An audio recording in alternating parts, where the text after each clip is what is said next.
Have you ever felt like you're awake and asleep at the same time?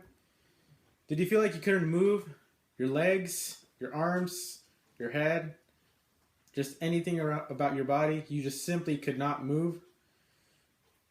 And then you feel a sudden pressure or a weight sitting on your chest, pushing down every second that passes. And you start to hallucinate, and your deepest, darkest fear comes out. And you look to your side of your bed and you see it, a shadow, a figure, something that basically scares you. And your heart starts pounding faster. And you basically become frightened of this. This is a common sleep disorder that not many people encounter in their life. This common sleep disorder is called sleep paralysis. Sleep paralysis is the inability to speak or move immediately after waking up. Today I'm going to tell you the general background of what sleep paralysis is, why you hallucinate, and also how to cure sleep paralysis. So let's start at the beginning of how it all starts out. During the REM, which is basically short for rapid eye movement, the brain is asleep and has these vivid dreams that's throwing you in your head while you're asleep. And your entire body is asleep as well.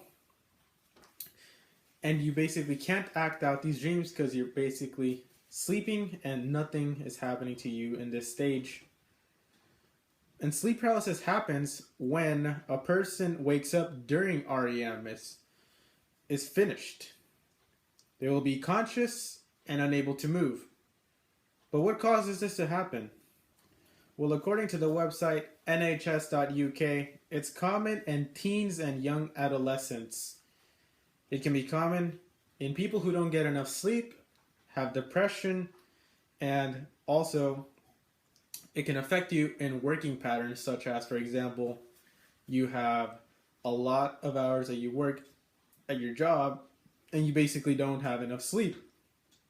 Narcolepsy can be another factor to this, where you're alert for long periods and sleep is disrupted. And lastly, family history. Family history can be another big factor towards this type of sleep disorder, because any family member that has encountered this can also put any other family member at risk for having this type of sleep disorder. So if you don't want to encounter this type of sleep disorder, just get enough sleep and also try to avoid not having to work many long shifts at your job. One of the major reasons why sleep paralysis becomes such a terrifying event, or basically way that you encounter in your life, is the hallucinations. And that's what makes this such a terrifying thing when you encounter it. Hallucinations are related to parasomnias, and parasomnias have undesired events that come along with sleep, and these hallucinations can become very vivid and real. They can include sense, touch, taste, smell, and motion. According to Live Science, previous research has suggested that certain ideas found in people's cultures could shape how they experience this certain type of phenomena. So the reason why you hallucinate during sleep paralysis is because of the beliefs that you believe in.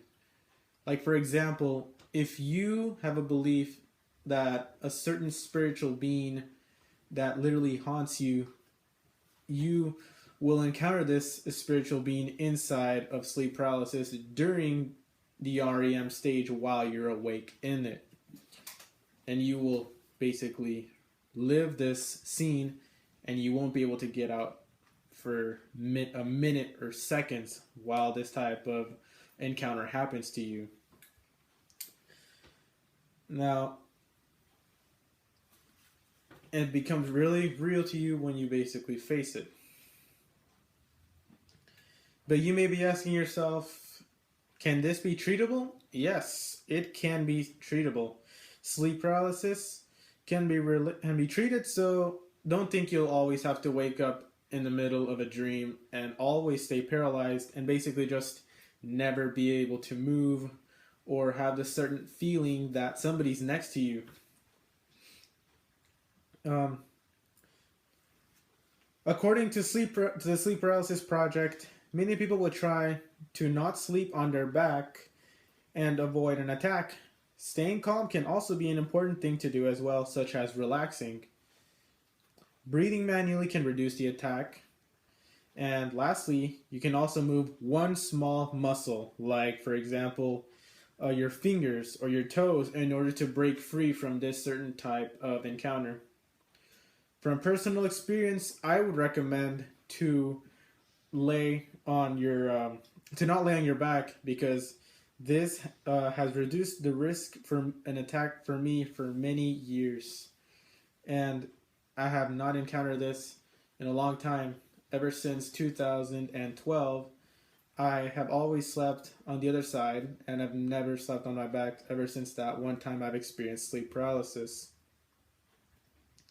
Now, I hope you know why this happens to people and also how to treat it. And I hope you learned something here that potentially you could use in the future if you ever have, if you ever feel like you could ever encounter this.